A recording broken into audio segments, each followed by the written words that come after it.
नमस्ते। आज हम बात कर रहे हैं इंडिया के लेबर लॉज में हो रहे एक बहुत बड़े ऐतिहासिक बदलाव की।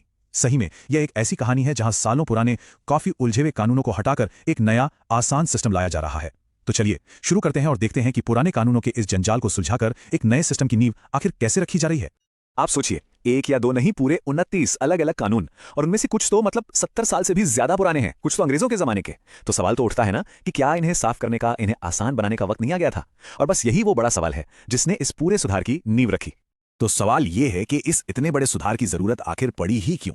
अच्छा, इसको समझने के लिए पहले समस्या की गहराई को समझना होगा कि आखिर ये जो पुराना सिस्टम था वो एक उलझे हुए जाल जैसा कैसे बन गया था। देखिए, ये जो 29 कानून थे ना, वो इतने बिखरे हुए थे, कुछ 1930s के, कुछ 50s के, कि कंपनीज के लिए इन सब का पालन करना, जिसे हम कंप्लायंस कहते हैं, वो एक बहुत बड़ा सरदर्द बन गया था। और इस सारी उलझन का नतीजा क्या हुआ? कई नए तरह के वर्कर्स, जैसे आजकल हम गिग इकोनॉमी में काम करने वालों को देखते हैं, वो बेचारे बिना किसी सुरक्षा के सिस्टम से बाहर ही रह जाते थे। तो अब इस पूरी उलझन को सुलझाने के लिए सरकार एक बिल्कुल नया और आप कह सकते हैं मॉडर्न जवाब लेकर आई। और यही है इस कहानी का अगला पड़ाव, 4 कोड का समाधान। इसका जवाब है एक सिंपल सा नंबर 4। जी हां, उन 29 बिखरे हुए कानूनों को अब सिर्फ 4 कॉम्प्रिहेंसिव कोड्स में बदल दिया गया है। इसका मूल मंत्र क्या है? सिंप्लीफिकेशन, सरलीकरण। और ये हैं वो 4 स्तंभ, वो 4 पिलर्स जिनके ऊपर नया सिस्टम खड़ा है। पहला, द कोड ऑन वेजेस, यानी वेतन से जुड़ा कोड। दूसरा, द इंडस्ट्रियल रिलेशंस कोड। तीसरा, the code on social security, यानी सामाजिक सुरक्षा। और चौथा, the occupational safety, health and working conditions code, जिसे हम OSHWC कोड भी कहते हैं। बस यही 4 हैं जो नए लेबर सिस्टम का पूरा फ्रेमवर्क बनाते हैं। तो ठीक है, अब ये 4 कोड सिर्फ नाम तो है नहीं, इनके अंदर हैं वो असली बदलाव जो हर वर्कर की जिंदगी पर असर डालेंगे। तो चलिए एक एक करके इनके जो मेन ऑब्जेक्टिव्स हैं उनको समझते हैं। सबसे पहले द कोड ऑन वेजेस। इसका लक्ष्य बिल्कुल साफ है। पहली बात, हर वर्कर को, चाहे वो किसी भी सेक्टर में क्यों ना हो, कानूनी तौर पर एक मिनिमम वेतन जरूर मिले। दूसरी बात, वो वेतन समय पर मिले। और तीसरी, बहुत इंपॉर्टेंट, जेंडर के आधार पर काम और वेतन में कोई भेदभाव ना हो, मतलब सबके लिए वेतन की सुरक्षा। अब दूसरा कोड, इंडस्ट्रियल रिलेशंस कोड, जैसा नाम से ही साफ है, ये एम्प्लॉयर और एम्प्लॉई के रिश्ते को मॉडर्न बनाता है। इसमें ट्रेड यूनियन से जुड़े नियम और अगर कोई विवाद हो तो उसको सुलझाने के तरीके, इन सभी चीजों को आसान किया गया है। क्यों? ताकि आपसी समझ बेहतर हो सके और काम आगे बढ़े।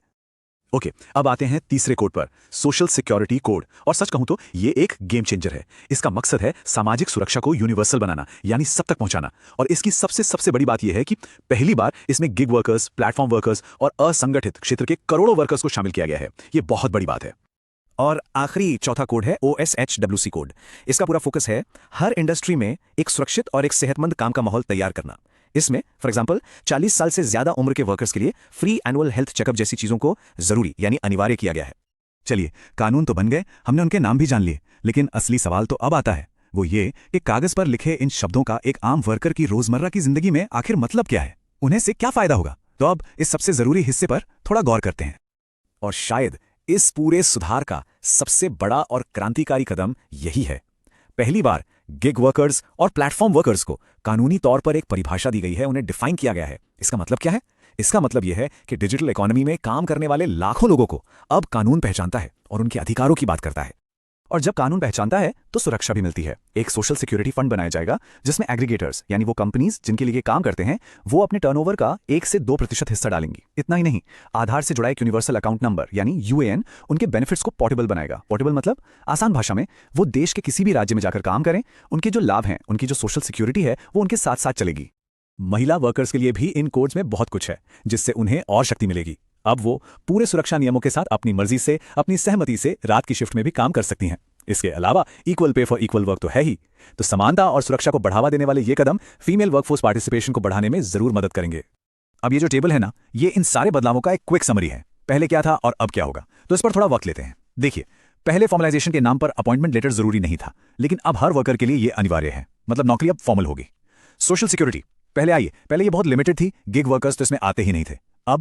अब यूनिवर्सल कवरेज की तरफ कदम बढ़ाया गया है जिसमें सब शामिल होंगे। फिर है मिनिमम वेजेस। पहले ये सिर्फ कुछ शेड्यूल्ड एम्प्लॉयमेंट्स के लिए था, लेकिन अब हर वर्कर का ये कानूनी अधिकार बन गया है। हेल्थ केयर की बात करें तो पहले कोई एनुअल चेकअप की रिक्वायरमेंट नहीं थी, अब 40 से ज्यादा उम्र के वर्कर्स को फ्री चेकअप मिलेगा। और आखिर में कंप्लायंस, कंपनीज के लिए पहले कई रिटर्न्स, कई लाइसेंसेज, एक झंझट, अब एक सिंगल रजिस्ट्रेशन, एक सिंगल लाइसेंस और एक सिंगल रिटर्न। तो ये ईज ऑफ डूइंग बिजनेस और वर्कर्स के लिए ईज ऑफ लिविंग, दोनों के लिए ही एक बहुत बड़ा कदम है।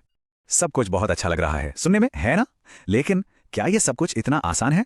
इस सफर में आगे एक बहुत बड़ी चुनौती भी है। और पता है वो चुनौती कहां से आती है? हमारे संविधान से। असल में लेबर यानी श्रम एक कॉन्करेंट लिस्ट का विषय है। आसान शब्दों में इसका मतलब है कि इस पर कानून बनाने का अधिकार सेंटर के पास भी है और स्टेट्स के पास भी है। तो सेंटर ने तो ये 4 कोड बना दिए, लेकिन इन्हें जमीन पर आम वर्कर तक लागू करने के लिए अब हर राज्य को अपने अपने नियम बनाने होंगे। तो यहाँ एक बहुत बड़ा और लॉजिकल सवाल उठता है, जब हर राज्य अपने नियम खुद बनाएगा तो क्या ये जो सारे लाभ हैं ये पूरे देश में एक समान यूनिफॉर्म तरीके से मिलेंगे? बस यही आगे की सबसे बड़ी और सबसे इंपॉर्टेंट देखने वाली बात होगी। अब आगे क्या?